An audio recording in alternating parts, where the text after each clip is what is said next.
جو سب سے بڑا یہاں پر ایشو ہے وہ یہ ہے کہ پاکستان کا پانی بھارت بند کر دے گا.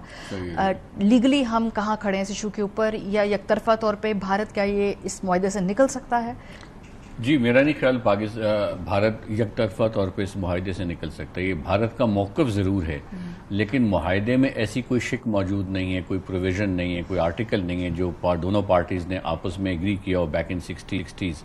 سو اس کی ایبسنس میں یہ ایک موقف ہے, ایک سیاسی موقف ہے, لیکن لیگلی سپیکنگ ٹریٹی انٹیکٹ تصور کی جائے گی اور اس کے بارے میں یہی ویو ہوگا کہ یہ انٹیکٹ ہے اور اس کی وائلیشن کرنے کی اٹیمپٹ ہے جو بھارت کر رہا ہے. لیکن ساتھ ساتھ وہ یہ بھی کر رہا ہے چونکہ وہ بہت سخت زبان استعمال کی ہے بھارت نے, تو اس کو آپ جارحیت بھی کہہ سکتے ہیں یا ایگریشن بھی کہہ سکتے ہیں, اور سٹیٹ آف وار کی طرف وہ پاکستان کو پش کرنے کی کوشش کر رہا ہے. ایک ہمارے انٹرنیشنل لاء کے ایک اور پروفیسر ہیں مشتاق صاحب, ان کا ایک آرٹیکل ہے, ان کے نزدیک تو یہ جنگ کا اعلان ہو چکا ہے جو موقف بھارت نے لیا ہے.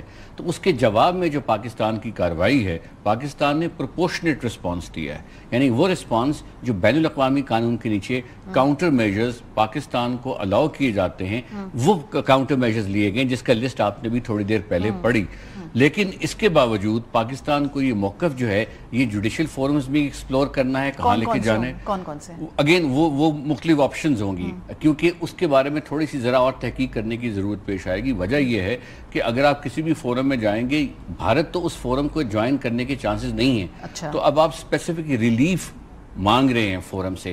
وہ اگر اسپیسیفک ریلیف اس کا آرڈر کرتا بھی ہے کوئی بھی فورم فار دیٹ میٹر, اور بھارت کہتا ہے ہمیں اس سے کوئی سروکار نہیں ہے, تو پھر اگین وہ ساری کی ساری ایفرٹ جو ہے وہ کس طرف کو جائے گی؟ انٹرنیشنل کورٹ آف جسٹس میں جایا جا سکتا ہے. کورٹ آف جسٹس جو اسی طرح ڈسپیوٹ ریزولوشن میکنزم اس کا, یہ سب چیزیں زیر غور ہیں, لیکن اس سے زیادہ جو وینیو ہے وہ یو این سیکیورٹی کاؤنسل کا ہے, کہ U N security council, U N secretary general کا آفس اور اسی طرح یو این کی جو جنرل اسمبلی ہے, ان کے پاس یہ مینڈیٹ ہے کہ کہیں بھی صورتحال ایسی ہو جو انڈینجر نظر آ رہی ہو سیکیورٹی کو, ریجنل پیس اینڈ سیکیورٹی, تو اس صورت میں وہ اختیار لے سکتے ہیں. اب یہ جو ریجن ہے اس میں اگر آپ دونوں سٹیٹمنٹ سامنے رکھ لیں, انڈیا کی اور پاکستان کی, تو آپ دیکھتے ہیں کہ بڑا کلیئر سٹینڈ آف ہے اور ایک threat of use of force نظر آ رہا ہے. اس کی روشنی میں security council has a duty under its own charter to take cognizance of this matter. Office of the Secretary General جو ہے ان کے پاس بھی اختیار ہے article 99 of the UN Charter کے نیچے, جب وہ سچویشن دیکھی کہ دو ممالک نیوکلیئر پاور سٹیٹس آپس میں سٹینڈ آف اور ایک طرف جو ہے وہ آبی جارحیت کا ارادہ بلکہ کیا بھرپور طریقے سے ایکسیکیوٹ ہوا چاہتا ہے, تو وہ فوراً جو ہے وہ انٹرفیئر کر سکتے ہیں اور اس معاملے کو سیکیورٹی کاؤنسل میں لے جا کر, کیونکہ اس میں ٹیررزم کو بھی انڈیا شامل کر رہا ہے, تو اس ایشو کو بھی وہاں that is a most appropriate forum, because وہاں ایک فورم میں سیکیورٹی کاؤنسل کا لا 1373 کے نیچے کاؤنٹر ٹیررزم کمیٹی کا مینڈیٹ بھی سیکیورٹی کاؤنسل کے پاس ہے. اس میں ورلڈ بینک گارنٹر ہے اس معاہدے کا, ان کا رول لمیٹڈ ہے. گارنٹر وہ ضرور تھا, لیکن ٹیکسٹ آف دا ٹریٹی میں ہم ان کے پاس انفارملی ضرور جا سکتے ہیں, لیکن ہمیں ساتھ ساتھ P5 ممالک میں بھی جانا چاہیے, پرماننٹ 5 ملک ہیں. انہوں نے ایک انڈرٹیکنگ دی ہوئی ہے کہ انڈیا اور پاکستان کے مابین کبھی کوئی ٹینشن ہوگی اور ان کی ڈسپیوٹس ہوں گے, ہم ریزالو کروانے میں اس میں تعاون کریں گے. یہ انڈرٹیکنگ 1998 میں ڈاکیومنٹڈ ہے سیکیورٹی کاؤنسل کے سامنے. تو میں سمجھتا ہوں ان کا بھی رول ہے, کیونکہ یہ سٹینڈ آف جو ہے یہ دونوں ملکوں کے لیے درست آبویسلی نہیں ہے, لیکن ایک طرف ہم دیکھ رہے ہیں کہ وہ اسے ایکسیکیوٹ کرنے جا رہے ہیں اور اس کے پیچھے ایک باضابطہ پلان آپ کو نظر آتا ہے. 8-9 سال پہلے ایبروگیشن کا نعرہ لگا کہ اس کو ایبروگیٹ کیا جائے, اس کے بعد انہوں نے کہا اس کو ری اوپن کیا جائے نیگوسیشنز کے لیے, اور اب وہ یہ کہہ رہے ہیں کہ ہم نے اس کو ابینس میں کر دیا, ہیلڈ ان ابینس. تو یہ ساری جو ایک رویہ آپ کو 8-9 سال کی ایک اسٹریٹجی نظر آتی ہے, اس کی میری رائے میں ایک وجہ یہ بھی ہو سکتی ہے کہ انہوں نے چونکہ 5 اگست 2019 کو گلگت بلتستان کا ٹائٹل کلیم کر لیا جو پریزیڈنشل آرڈر ہے, اس لیے وہ یہ چاہتے ہیں کہ یہ ٹائٹل ان کا کنفرم ہو جائے. یہ ٹریٹی کی کنٹینویشن obstruct کر رہی ہے اس ٹائٹل کو. صحیح. صوفی صاحب, پاکستان بھی کہہ رہا ہے کہ ہم شملہ معاہدے کو دوبارہ سے اس پہ غور کریں گے, یہ کس طرح ہوگا, کیا کیونکہ لائن آف کنٹرول کو اس طرح ہم نے اس میں مانا ہوا ہے. جی وی ہیو ٹو بی, ہاں ہمیں تھوڑا سا اس میں احتیاط کرنی ہے before we take that decision. اس کے اپنے ریپرکشنز لیگل اور پریکٹیکل دونوں ہیں, اور وہ ہمیں اسیس کرنے ہیں. ہمارا جو موقف ہے کہ کشمیر کا ایشو ریزالو ہونا چاہیے ایز پر دا UN ریزولوشنز, وہ ہمارا موقف تو ہم اس کو ساتھ لے کے مسلسل چل رہے ہیں. ہم ساتھ ہم کوشش کرتے ہیں بائیلیٹرلی بھی اس ایشو کو ایڈریس کریں. انڈیا نے وائلیٹ شملہ ایگریمنٹ کو کئی مرتبہ کیا, خاص طور پہ 5 اگست 2019 کا جو پریزیڈنشل آرڈر ہے وہ ان وائلیشن ہے. لیکن سر دست میں سمجھتا ہوں کہ جو ایک امپورٹنٹ چیز ہے کہ ٹیررزم کے واقعے کو ایک طرف رکھیں. ٹیررزم کے واقعات پہلے بھی ہوئے, اس کے رسپانس میں رسپانسز اور ہوتے ہیں.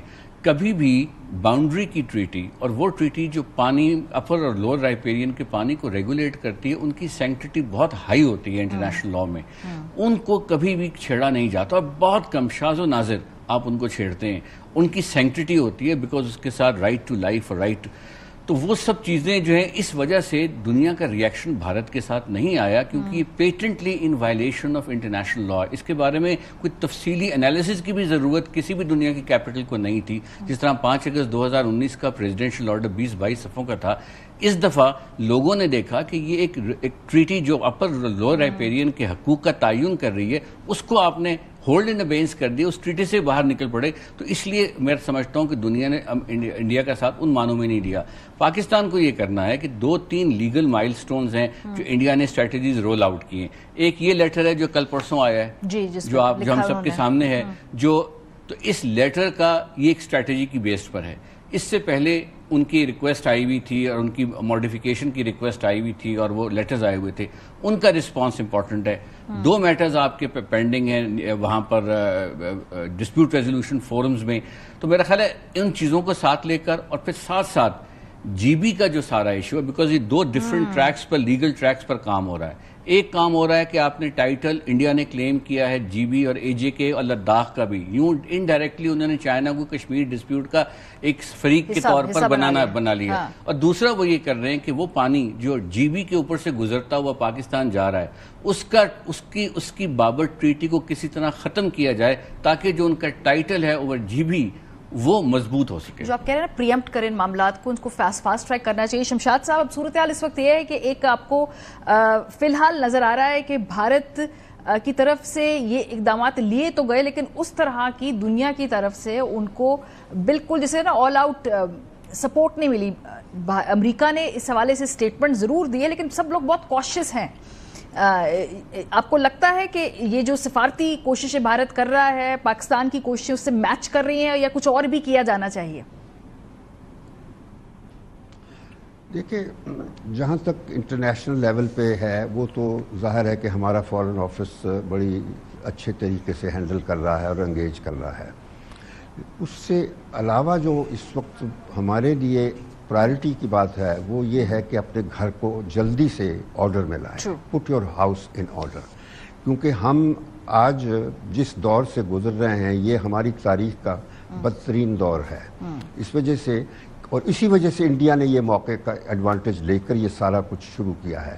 تو اس سے پہلے کہ انڈیا کوئی اور کرائسس کھڑا کر دے, ہمیں چاہیے کہ اپنے گھر کے اندر جو ہے نا یہ اپنے پرابلمز امیجیٹ طریقے سے حل کر کے اور ملک کو کھڑا کریں ایک مضبوط ملک کے طور پر. یہ بتا دوں کہ فوج کا رول ہمارا بہت امپورٹنٹ ہے. ہماری فوج نے ہمیشہ پاکستان کی حفاظت کی ہے, اور ہماری فوج, ہماری ایئر فورس, ہماری نیوی, تینوں بہت دنیا کی بہترین فورسز میں ہیں. لیکن جب آپ اس قسم کی سچویشن سے کنفرنٹڈ ہوں جو آج ہے, اس میں فوج یا ایئر فورس یا سب ہمارے ادارے جو ہیں وہ کافی مجبور رہیں گے, اتنا آپریٹ نہیں کر سکتے, اور کہیں غلط طریقے سے کوئی ایکشن ہو جائے جس سے کہ بہت بڑا حادثہ ہو جائے, وہ اس سے بچنا. آپ کی بات جو کہہ رہے کوئکلی کامران, کنکلوڈنگ نوٹ, یہ جو آپ کہہ رہے تھے کہ فی الحال بھارت کی طرف سے یہ ریش ڈیسیجن, میں اس کو ریش ڈیسیجن سے سمجھ ہوں, they didn't thought it through کہ بھائی اگر پانی روکنا بھی ہے تو اس کی کیا ٹیکنیکل ان کے پاس کیپیسٹی ہے, جو کہ ظاہر ہے سب کو معلوم ہے نہیں ہے. کیا آپ اگلے 72 گھنٹوں کے اندر دیکھتے ہیں کوئی کائنیٹک طور پہ, کائنیٹک فرنٹ پہ کوئی پیش رفت ہوگی, یا خدا نہ خواستہ کوئی وہاں پہ چیزیں اسکلیٹ کر رہی ہیں؟ یہ سنگن کیا ہے اس حوالے سے, چارٹر کیا؟ پریڈکٹ کرنا تو آئی تھنک مشکل ہے کہ 72 گھنٹوں میں ہوگا یا 48 گھنٹوں میں ہوگا, لیکن جو ٹیمپو انہوں نے وہاں پہ بلڈ کیا ہے, اور جس طرح بہار میں انڈین پرائم منسٹر نے انگریزی میں, ادروائز تقریر نہیں کرتے, ٹوٹی پھوٹی انگریزی میں انہوں نے تقریر کی دنیا کو ایک میسج دیا, تو کچھ نہ کچھ تو وہ شرارت کریں گے. اب دیکھنا یہ ہے کہ پاکستان اوبیسلی کہا ہے کہ نہ صرف ہم رسپونڈ کریں گے, بلکہ لاسٹ ٹائم تو بالا کوٹ میں جو بھی انہوں نے ایک کیا وٹ ایور, تو شاید اس دفعہ اس کو پریمپٹ کرنے کی کوشش کریں گے. تو میرے خیال میں آپریشن تو وہ ضرور کریں گے, کب ہوگا اس کی timing I think that remains to be seen. بہت شکریہ آپ تینوں حضرات.